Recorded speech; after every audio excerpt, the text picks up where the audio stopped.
tous, aujourd'hui on se retrouve donc pour une nouvelle vidéo que je fais exprès pour les 100 abonnés puisqu'on arrive à aujourd'hui 100 abonnés. Donc merci beaucoup pour tous ceux qui se prennent entre guillemets au jeu et qui me suivent.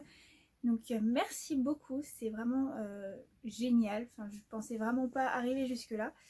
Et donc aujourd'hui je veux aborder avec vous le sujet d'Écrin, mon premier cheval, et vous dire exactement ce qui s'est passé avec lui. Puisque maintenant peut-être certains d'entre vous savent qu'il m'a quitté donc l'année dernière à seulement 4 ans. Donc du coup je voulais aborder avec vous puisque je pense que c'est assez important de connaître la raison pour laquelle il est parti, et que c'est aussi intéressant à savoir puisque ça m'est arrivé, mais je suis pas la seule à qui c'est arrivé, et c'est bien si cette vidéo peut aider quelqu'un et peut éviter à nouveau ce problème. Donc voilà. Donc tout a commencé un jour où je l'ai emmené pour travailler donc chez mon ami qui me prête sa carrière. On avait fait que du travail à pied ce jour-là. Donc tout s'était à peu près bien passé, comme un jeune de 4 ans qui fait un peu foufou, voilà. Mais sinon en général ça s'était bien passé. Donc une petite douche puisque c'était dans la période de mai où il faisait chaud, donc du coup on a fait une petite douche, tout s'était bien passé. Voilà, donc un bon petit pansage. C'était le moment de rentrer, donc retour dans le vent. Sauf que le problème c'est que monsieur n'avait pas voulu rentrer dans le vent. Il est parti une première fois, je l'ai rattrapé, on a réessayé, il m'a brûlé les mains, donc voilà, j'avais les mains au feu, enfin comment vous dire que voilà. Pour ça qu'il faut toujours mettre des gants quand on monte un cheval dans le vent, quand c'est pas trop sa réaction ou que c'est un jeune, puisque forcément les jeunes sont plus vifs et on a moins d'appréhension sur eux, donc bien mettre des gants c'est assez important. Maintenant j'en mets. Et c'est la deuxième fois qu'il est parti, il a été au plus près rejoindre les copains, sauf que près des copains, donc les autres n'avaient pas accès à cette plante, mais lui, forcément de l'autre côté de la barrière, il y avait accès, et en a mangé 2 feuilles. Rien que 2 toutes petites feuilles, pour dire que c'est rien du tout. Et c'était du laurier fleur au rose pour ceux qui préfèrent. Et cette plante ne fait absolument pas de cadeau. Donc c'est vraiment une plante très toxique pour les chevaux, mais pas que. C'est-à-dire que pour nous aussi, elle peut être très toxique, très dangereuse, et également pour les animaux, les chiens, les chats, enfin pour tout le monde. C'est vraiment une plante qui est très dangereuse et donc à éviter. Puisque c'est une plante que beaucoup de personnes connaissent dans le sud de la France, mais nous dans la région, plus dans le nord ou dans le centre, moi en tout cas de mon côté je connaissais un petit peu de nom, mais visuellement j'avais du mal à repérer cette plante. Et mon ami ne connaissait pas du tout que c'était aussi dangereux pour ça, pour les chevaux, que pour nous également. Donc, et quand on en parle autour de nous, elle dit ah bon c'est toxique, ah bah oui. Donc c'est pour ça que je voulais absolument en parler aujourd'hui avec vous. Que laurier, si vous voulez, je vous mets une photo maintenant. Voilà, donc c'est assez joli à voir, voilà, mais il faut faire super attention, c'est que c'est très toxique et c'est pas la seule chose qui est toxique pour les chevaux. Donc c'est pour ça qu'il faut faire très attention. Après, si ça vous intéresse beaucoup ces plantes toxiques, je peux vous faire une vidéo que sur ça. Dites-moi en commentaire si ça vous plairait, puisque pour être informé, pour savoir à peu près quelle plante mettre, par exemple si vous avez un cheval chez vous, mettre pas forcément avec lui mais juste à côté, qu'il n'y ait pas de risque ou quoi que ce soit. Voilà, si ça peut vous intéresser, dites-le moi en commentaire. Sinon pour revenir, donc du coup, sur Écrin, donc il m'a chépé. Donc la deuxième fois il a mangé que 2 petites feuilles, hein, donc c'est rien du tout. En plus donc on commençait les beaux jours entre guillemets, donc du coup il sortait d'hibernation. Donc c'était vraiment des toutes petites feuilles où il commençait à y avoir plein de sève à l'intérieur et tout ça et tout ça. Donc forcément c'est encore plus dangereux. Mais bon. Sauf que comme je ne connaissais pas, pour moi c'était pas très grave. Il a mangé 2 feuilles, bon, c'est pas 2 feuilles qui vont faire voilà. À mon grand tort. Donc on finit quand même par le rentrer dans le vent, et puis donc du coup je rentre chez moi. Tout se passe très bien. Le soir Bon, comme il avait bien couru, qu'il avait bien travaillé ou quoi que ce soit, je me suis dit, bon, il est juste un peu fatigué, c'est normal, je vais pas m'inquiéter. Et par contre, le lendemain matin, quand je suis allée le voir pour lui donner à manger, à boire, tout le petit train-train habituel de la matinée, et ben j'ai pas du tout reconnu mon cheval, donc il était bien là et tout ça, sauf qu'il était presque trempé, essoufflé, alors que il avait absolument rien fait.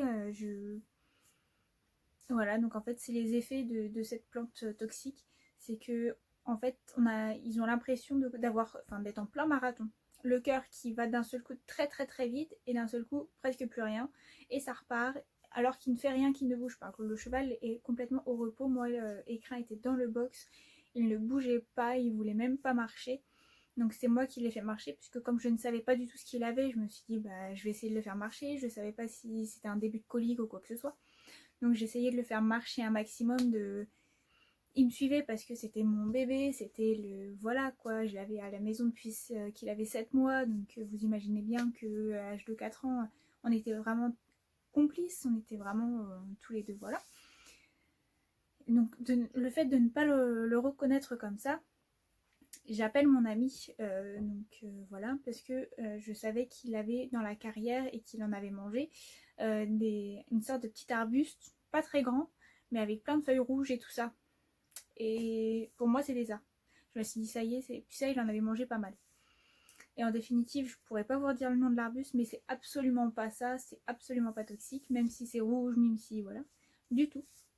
Je dis, bah écoute, c'est pas la plante qui est juste devant chez toi, c'est pas, ça peut pas être ça. Enfin, il m'a dit, tu sais quoi son nom?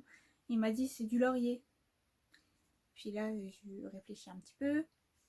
Je dis, laurier, c'est bizarre, ça me dit quelque chose ce nom-là, et pas dans le bon sens, quoi. Enfin, donc forcément, la première chose que je fais, je vais voir sur internet, laurier. Je marque cheval mange du laurier. Voilà, un truc comme ça. Et là, je vois que c'est très toxique et que c'est quasiment la mort assurée dans les 10 à 16 heures maximum après l'avoir mangé. Petit chouette, c'est bon, d'accord. Donc du coup, forcément, qu'est-ce que je fais? J'appelle le veto de suite.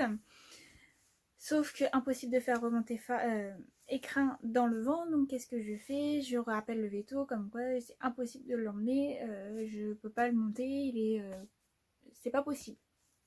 Donc du coup, forcément c'était dans la matinée. Hein. Voilà, donc du coup le veto dit, eh bah écoutez, je peux venir, mais qu'à partir de 15h, 15h30. Bon bah écoutez, venez pour 15h, 15h30, de toute façon j'ai pas le choix. Hein, voilà. Donc moi pendant ce temps-là, j'ai passé tout mon temps avec Écrin, j'ai été avec lui, essayer de le marcher tout ce temps-là, faire tout ce que je pouvais en fait pour essayer de le soulager un maximum et faire ce que je pouvais quoi, enfin ce qui était à ma hauteur et ce que je connaissais et tout ça. Sauf que ça ne fonctionnait pas et son état restait pareil, il n'y avait rien qui changeait. Donc voilà. Une fois que le veto est venu, donc, du coup, il a dit bah oui, effectivement, son cœur ça va pas du tout. Il avait un petit peu de température, mais c'était pas excessif. Donc normalement, la température d'un cheval, c'est si je me trompe pas, dites-moi en commentaire si je me trompe, ça doit être 38 degrés et maximum. Et là, il était à 38,5, je crois, à peine 39. Donc c'était vraiment tout pas énorme quoi, c'était pas dramatique en soi. Et il me dit eh ben écoutez, c'est certainement un problème génétique au niveau du cœur, donc il faut l'emmener en urgence dans une clinique spécialisée qui est soit en Belgique. J'ai dit oui, il n'y a pas un peu plus près, parce que moi étant dans le centre de la France, Belgique ça fait un petit peu loin quand même. Oui, il m'a dit sinon eh ben c'est aux écuries des Grosbois, à Grosbois, dans la région parisienne. Je dis bah c'est un petit peu plus près. Mais bon, de toute façon, si j'ai pas le choix, je vais faire tout ce qui est mon possible pour le sauver, quoi, pour qu'il aille mieux et qu'il revienne à la maison au plus vite, hein, tout simplement. Donc, je l'emmène. Donc, le veto, il a dû partir vers 18h. Donc, les frais, je vous en parle pas. Voilà. Donc, on fait tout le nécessaire. Du coup, le veto lui fait une petite piqûre pas pour l'endormir, enfin, pour le. Si, un peu, c'est un peu de ce style-là pour l'endormir, pouvoir le monter dans le vent, surtout, c'est surtout ça. Donc après, on l'a presque porté patte à patte pour le mettre dans le vent pour pouvoir l'emmener. Et donc du coup, je l'ai emmené jusque donc, à Grosbois. Et donc, du coup, ça faisait plus de 24 heures qu'il en avait mangé, vous voyez. Donc pour moi, c'était presque bon signe, puisqu'il avait dépassé les 16 heures que tout le monde disait, entre guillemets, sur Internet et tout ça, surtout ce qui est... Je dis, bon, bah, c'est déjà un bon signe. Donc voilà, donc on fait tous les examens à la clinique, ils font tout, ils avaient tout sur place, donc forcément ils mettent des petites pinces pour voir sa respiration, je sais pas quoi, son rythme cardiaque, ils voient bien que c'est absolument pas régulier, que c'est absolument pas normal. Donc du coup ils lui font un lavage d'estomac, donc c'est très impressionnant à voir, parce que du coup forcément j'ai assisté à tout et c'est moi qui le tenais. Donc voir son petit bout de chou là se mettre des gros tubes dans les narines pour faire un vide, et puis un lavage d'estomac, puis après ils lui ont mis du charbon, enfin un mélange avec du charbon pour tout désinfecter en fait, tout bien laver l'intérieur. Donc voilà, sauf que le problème c'est qu'une fois que c'est passé dans le sang, qui est déjà ces réactions là, c'est presque trop tard, c'est que ça a déjà commencé à atteindre le cœur, et c'est pour ça que le cœur n'allait pas. Donc voilà. Donc c'était assez difficile à assister, mais bon, après on se dit que bah, c'est pour son bien. Donc voilà.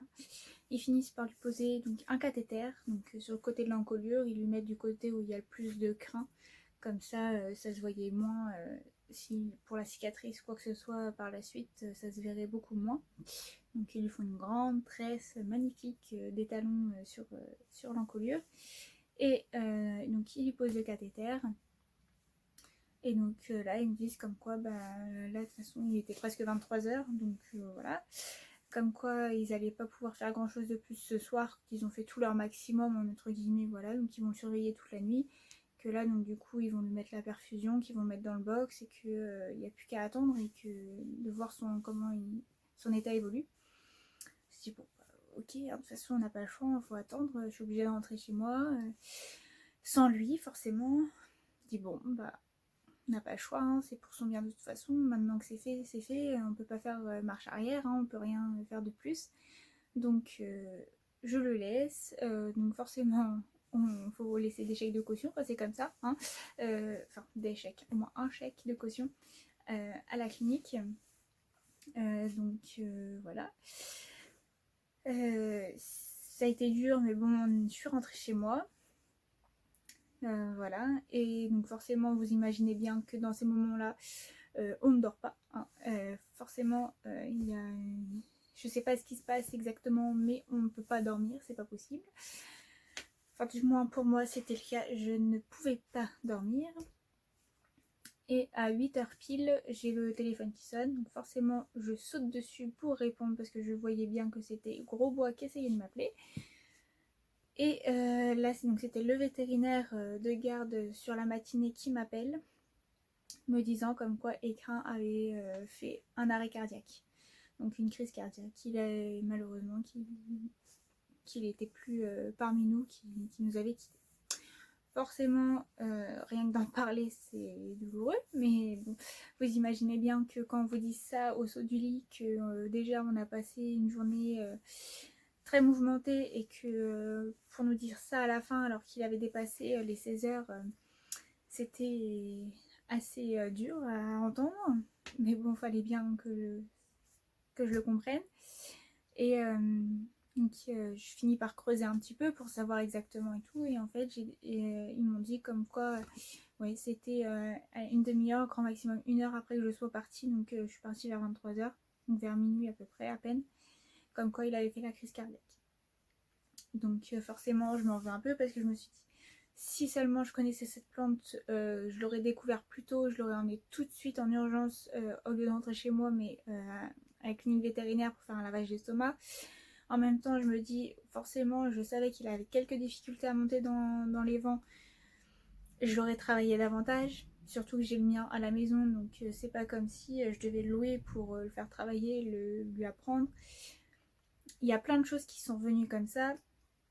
Et enfin, après, j'ai bien fini par comprendre que c'était pas entièrement de ma faute, que c'était aussi un petit jeune qui voulait rester avec des copains et que